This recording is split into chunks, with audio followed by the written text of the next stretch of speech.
Katika jambo ambalo Mungu anaumia isivyokuwa kawaida ni kitu ambacho kinaitwa maisha ya dhambi. Leo maisha ya dhambi makanisani kimekuwa kitu cha kawaida. Zamani dhambi makanisani ilikuwa ni sumu sana. Ibada zilikuwa na uwepo usiokuwa wa kawaida makanisani.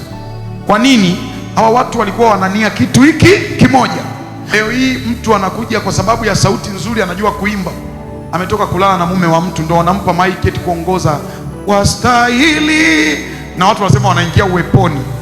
Unatudanganya, haiwezi kuingiza watu uweponi. Ndicho kilichojaa sasa hivi kwenye makanisa.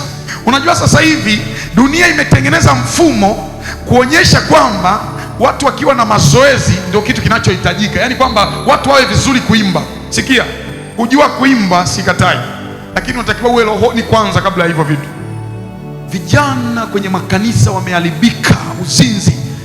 Mwalimu wa kwaya anatembea na binti fulani, mwalimu wa kwaya anatembea na mwana praise. Ni kitu cha kawaida kabisa na hawaoni shida, alafu wanajaribu kudanganywa na injili za kusema Mungu anamtengeneza mtu hatua kwa hatua. Nani aliyekudanganya?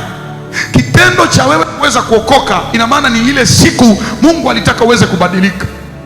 Anasema ya kale yamepita, tazama sasa yamekuwa nini? Yamekuwa mapya.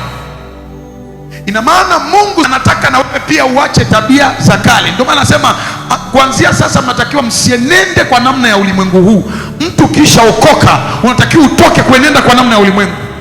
Moja kati ya kitu ambacho kimesababisha kanisa litembei katika nguvu, hebu sikia nikwambie, ahadi iliyokuwa imetolewa na Mungu, alisema tazama siku zinakuja nitamimina roho wangu. Ina maana Mungu alikuwa ameahidi katika kizazi hichi cha neema kutatembea nguvu ya Mungu isiyokuwa ya kawaida katika kanisa.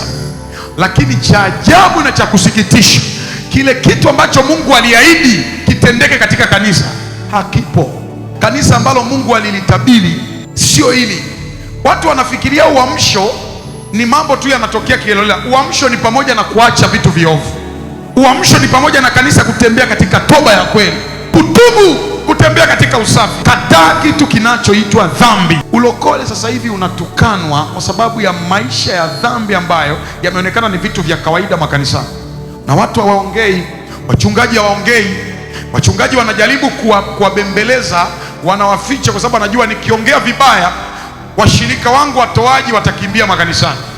Yaani mchungaji anaanza kuogopa kusema ukweli kwa sababu ya kupoteza watu.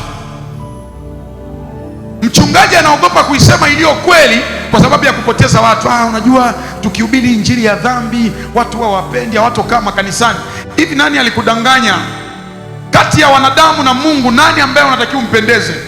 Mungu akikwambia sema ukweli, usijali watu watakuchukuliaje. Watu sasa hivi wanategemea vitu, watu wanataka injili za kufarijiwa. Naona mwaka huu unaolewa, baada ya siku ngapi utapokea V8. Mtu akisikia hivyo ndo moyo wake unawaka, anasema. Lakini ukiambiwa acha dhambi, hakuna mtu anasema ilisifu. Ukiambiwa acha uzinzi, hakuna mtu anasema ulisifu. Kwa nini watu hawataki maonyo ya dhambi? Ni kwa sababu shetani amelikamata kanisa. Watu wanajazana mimba kanisani, wakijazana mimba wanachukuana bila ndoa. Nilikutana mtumishi mmoja hapa Dar es Salaam, akawa ananishauri, bwana, achana na ile injili ya kuona utakosa watu, achana na ile injili ya kukaripia utakosa watu, tamka vitu, unajua lazima uende na upepo. Nikamsikiliza, niende na upepo? Utaki kuishi maisha magumu ukiwa unaongea vitu vigumu, hautopata watu ambao watu watakukimbia. Mimi nakusema bora watu wanikimbie, watu wa Mungu, bora unikimbie, lakini ukweli nitaendelea kuusema kwa ajili ya maisha yako. Lakini pia nina deni la kulipa. Mtu yoyote ambaye Mungu amemsogeza karibu yangu alafu nikamwacha kutea na huo ujinga, nitakuja kulipa mimi.